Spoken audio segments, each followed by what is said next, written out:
Hey everybody, welcome in. And just what you're looking at in the background right now is a new Blackout deck for Ada. Yes, Ada is here and she is very fantastic. She has 3 very good arts. In the description below, I'm going to link a video to Durian's Ada overview video. He's got 3 really good decks, 1 for each art.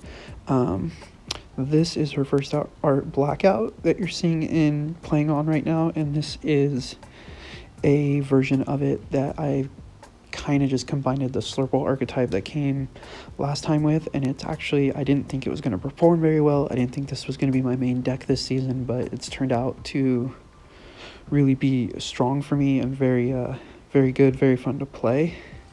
So that's what you're seeing in the background here. And so what we're going to do now is we're going to jump over to the cards, we're going to look at them real quick, and then we're going to go over some gameplay. So yeah, that's how it goes. Okay, so here is the deck. Again, it's a Slurple archetype with using Blackout, and in case y'all didn't know, Blackout removes 1 enemy unit with 3 attack or less from the game, so it's very strong. It's pretty hefty AP cost though, but it really pays off in the end. So let's take a look at the cards. I'm running 2 Setsuna, and it's give +1 attack and agility to all friendly purple units with slow. Sakea Tower Skylark, give a friendly unit +2/+2 and slow, and all these come into effect later. This is a new card, it's called Twisted Marriage.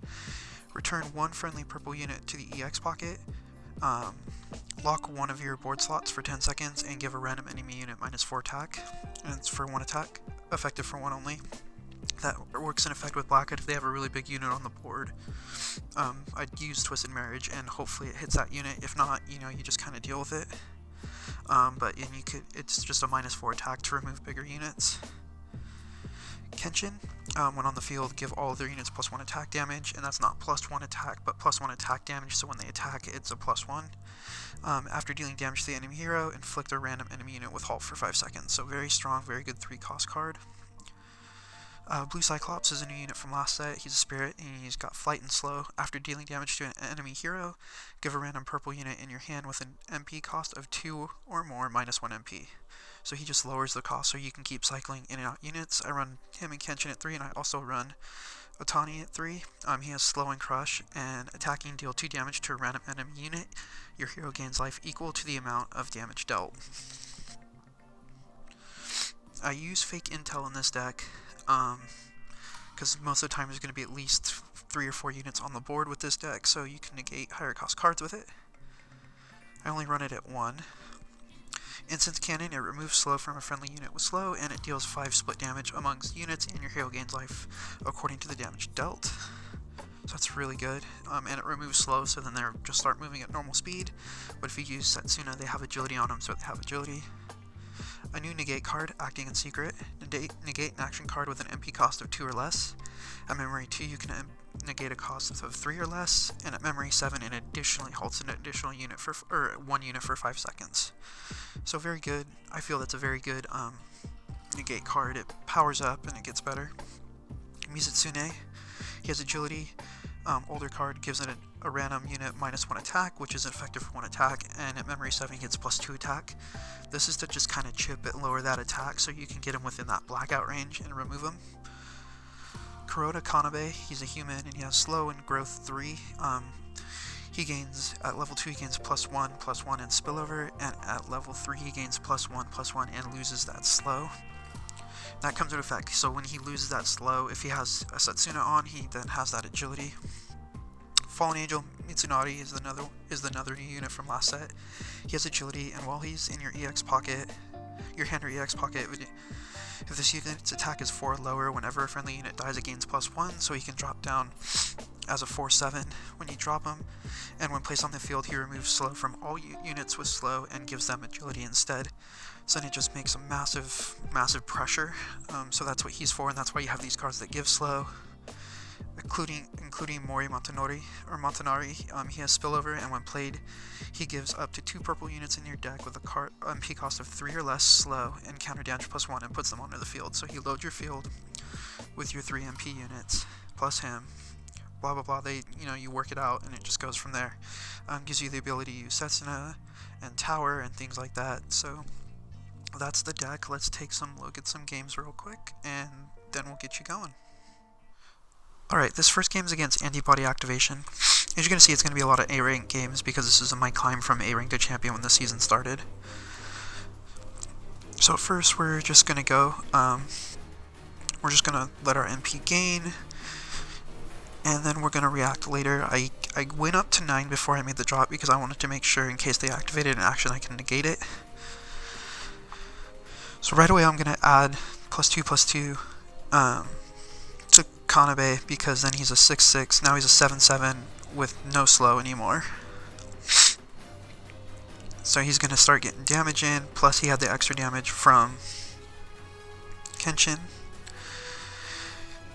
So we're just going to negate that out. I don't want anything to do with that. And we're just going to roll. So, the new Strider card is ridiculous, by the way. The new Strider Legendary is just freaking insane. He gets a good field wipe right off the bat. He basically I had a strong field and he removed it like it was nothing. So he's going to give it fly, and I'm going to say, you're going to buff up, so no, see you later.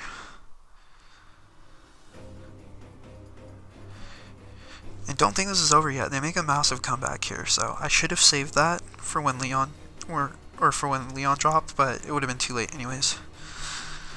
I negate the damage because I know I'm close to hitting a halt, and he's not going to have enough MP to drop a unit to stop Leon from being halted, which gives me some time here to get more units on the field. And I want to get units with slow because I have a lot of cards in my hand that activate with slow, so I was trying to get that off before he dropped the next card, but I failed.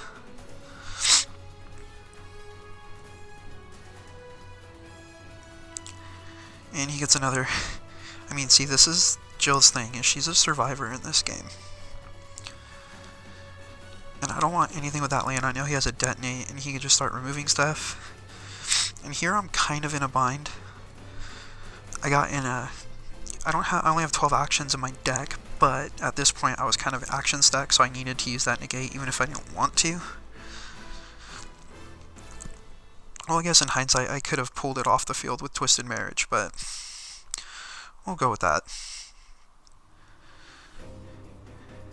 And see how they're chipping back in, and I'm just going to remove slow and try to get some damage off. Of course, the spread is perfect enough that I will lose pretty much my field.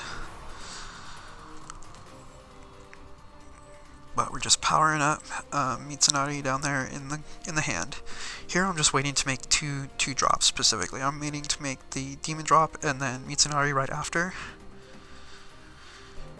because it'll give agility over the top, and I use Blackout right away to remove that Hellbat and take the game. Next one's against Asura Senku, and this is a mono black Asura Senku. So I keep this hand again because it gives me options. I can remove slow if I need to, I can negate an action, and I can get a growth unit on the field, and I can get a 3 MP unit on the field as well. So there's that. I can actually negate 2 actions. And here's where that comes into play. Negate that. Or no, I did slow, and he did it twice, but whatever. So I don't know what he was doing. He didn't need to use that second card, but now I have a 7/10 just sitting there waiting to be unlocked.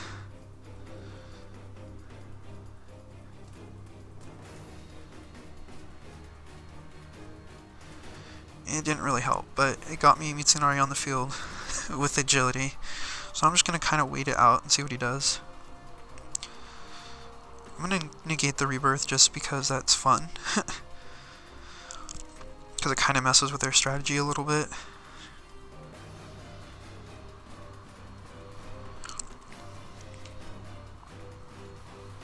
And we're going to start giving off some buffs here.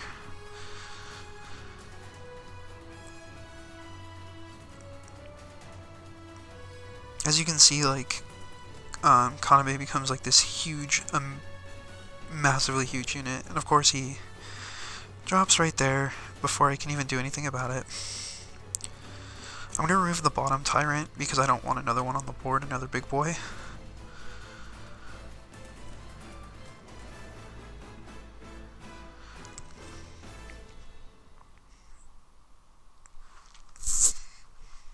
really wanted to get his health back, which is fine, but now I don't have slow on up top anymore. I have a bunch of 3 MP units. So, we're just gonna ride with it.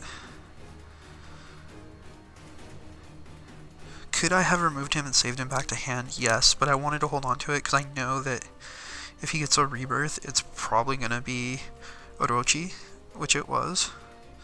But he's halted. So, we're just gonna go with this. He's gonna buff him. I know his veil's not off yet, so I'm just trying to get his veil off. Because if I can get his veil off, I can use some cards to remove him. So, I can use some actions and stuff to remove him, but he's not putting anything down at the bottom, so I can keep halting.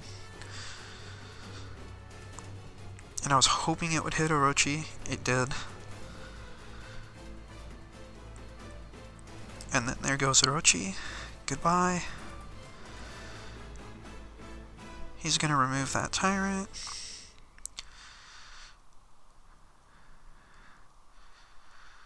And he's going to get halted. Like, pretty much wasting his whole time on the field. And that's why you run Kenshin in this deck, because it adds a threat. And then he uses Living Death. Brings back a really strong field for himself. And I'm going to negate the buff, because screw that.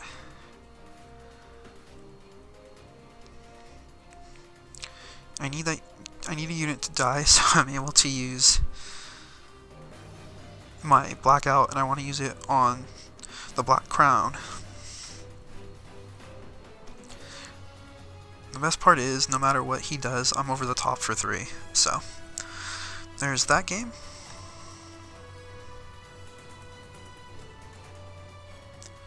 Next one's against Shield Spire. I believe it's a red-green one in this game. And red-green just got ridiculously strong with the additions of things like the new Rathlos, the new Jill. Strider just makes red-green freaking ridiculous for Shield Spire, and it is. He's a Strider right off the get-bat, and he's getting a ton of cards. So if he has anything with Explorer, it's just ridiculous. And in my head, I'm like, why are you burning all these cards right off the bat?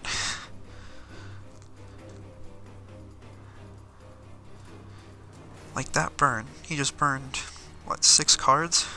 5 cards? 4 cards? To give Strider flight for 1 attack that's going to do 0 damage. But get him an Explorer in the process. And he used that for the Jake. I understand that, but that's all fine and good. You can Shield Spire up all you want on Strider. Because if you don't give him any attack, I'm going to remove him in about 2 drops, or 2 action cards away.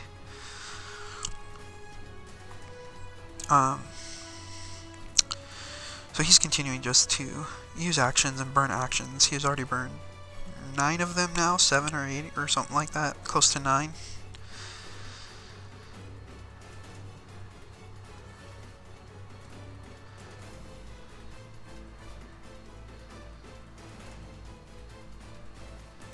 And I hesitated a second there. I shouldn't have hesitated, but I did. And I was like, well, of course you're going to drop a panda, because why not?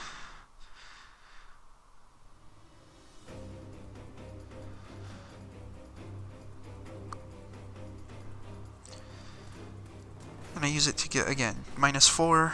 Your panda's going to do nothing to me.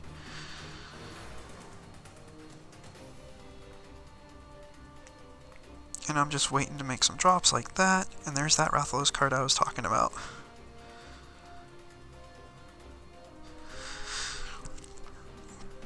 But as you can see, once you drop Mitsunoti on the field, if you have 2 units with slow, the game's over. This last one is against Yon, and Yon's been very strong for seasons and seasons now. This is the new action-oriented heavy one, and this was my game to get into champion, which I like that it was against someone already there and a lot higher ranked, because it shows how my deck performs in that rank. So right off the bat, we drop Mitsunoti. And he wants to seal the top, but I'm like, nope, you're not sealing the top. And he's going to remove the bottom. Okay, we're just going to keep rolling. He drops Nero. I drop Kenshin, and I'm just gonna ride it out for a little bit. So here's where things get interesting. He drops the new Rajang card. So the new Rajang, if it hits 4 HP or less, it transforms into Furious Rajang. So, and the reason I did this here is because I didn't want it to hit Mitsunoti, and I knew I would get the freeze with Kenshin. So now his Rajang's just kind of there. And I'm just rolling on the top lane. And I decide I'm just going to remove him and get agility on the field. Just to roll. He drops another legendary.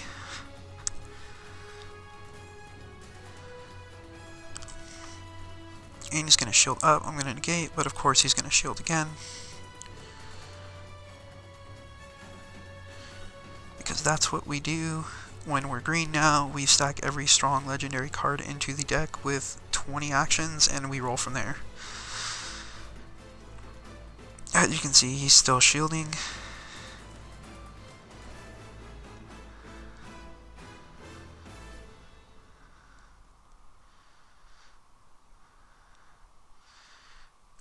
And he brought the new feline onto the field, which the new feline, it's a MP boost, but also if he survives damage, he gives +1 attack to a random unit. So, and I take this time. I know it's natural cycle time. I'm going to remove that feline though, because I just don't want the chance that it buffs a unit, and he brings another one back out. But I bring out the Mitsunoti, and I've already used so many actions that it's just agility +3, and that's game. And that's the deck. So that's it.